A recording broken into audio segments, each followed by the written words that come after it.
YouTube has been subject to hundreds of different trends over the years, to the point where videos nowadays will go out of style before even reaching their fullest potential. Like, remember when 24-hour challenges were a thing? I would have loved to see that evolve into hiding until I die from starvation challenges. Oh, there he is. That's not to say stuff hasn't followed over like vlogs or reactions. But because of YouTube's unpredictability, the stuff you found enjoyable today may be considered old news in 5 minutes. However, through all of their iterations, one trend has never gone out of fashion. Rage videos.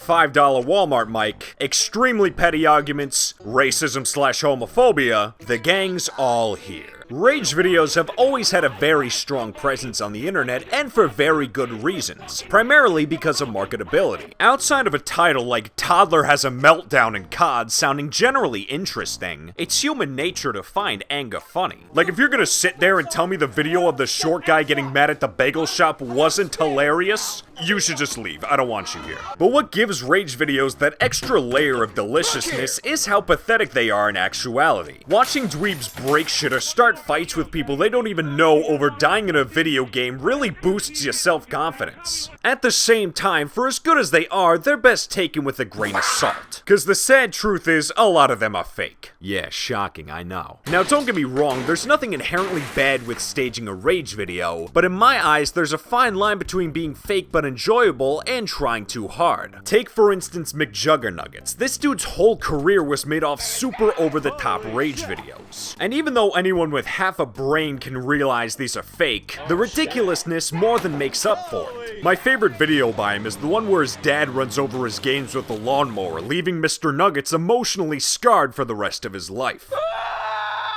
Until the next video when all of his stuff is magically replaced. My point is, if you're gonna stage one of these, at least make it entertaining enough so you're not wasting people's time. So many of these old school rage videos can be slugfests because they make you wait for a payoff that isn't even worth it. To use another example, look at Austin Scooter 88. All of these videos are exactly the same, with the only slightly funny moment being when the fat kid falls back in his chair.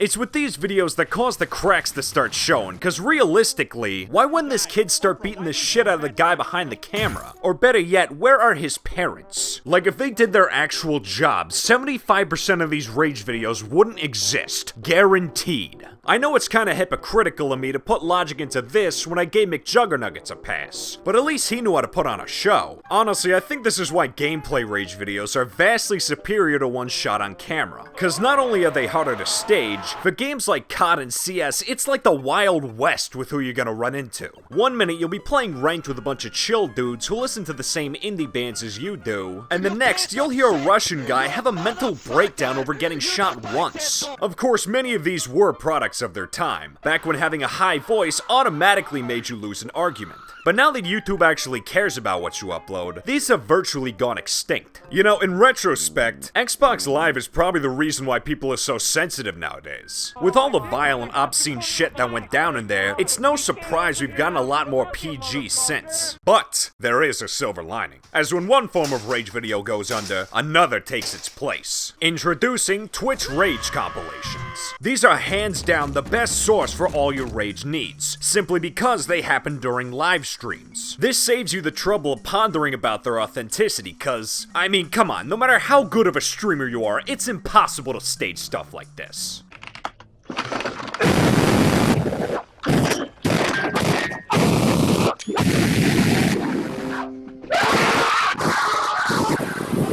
I don't even know what this dude got angry about, but the context doesn't matter when he just did that. Streaming was designed to build a better connection between the player and their viewers. So when you see a streamer beat their keyboard to death, you can really feel the tension as if you're in the room with them. It's also really good for pointing out who has severe anger issues. Like, no joke, I'm surprised Deller is still alive after seeing the stuff he does. Looking back, we're probably never gonna see rage videos like we did in 2011, which to some degree is kinda sad, but also for the best. The way I see it, we've advanced into a sort of postmodern era of rage, where even though it's no longer 7-year-olds crying over COD, what we have now is a much more immersive experience that has completely redefined the idea of a rage video. Of course, this isn't without opposition, as there are still some stragglers out there who think they can rebrand the same video from a decade ago. But now that we've all seen what's behind the curtain, these feel so forced that they're not even funny anymore. Change is never gonna be accepted by everyone, but if you're still in denial, check out 8 minutes of streamers destroying their keyboards by contrary trends, and tell me you haven't been convinced. In fact, here's a little sample for your viewing pleasure.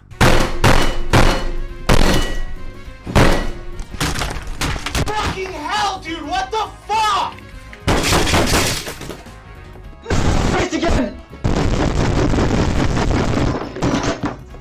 Fuck it all! Fuck it all! Fucking piece of fucking... You know, fuck you, keyboard.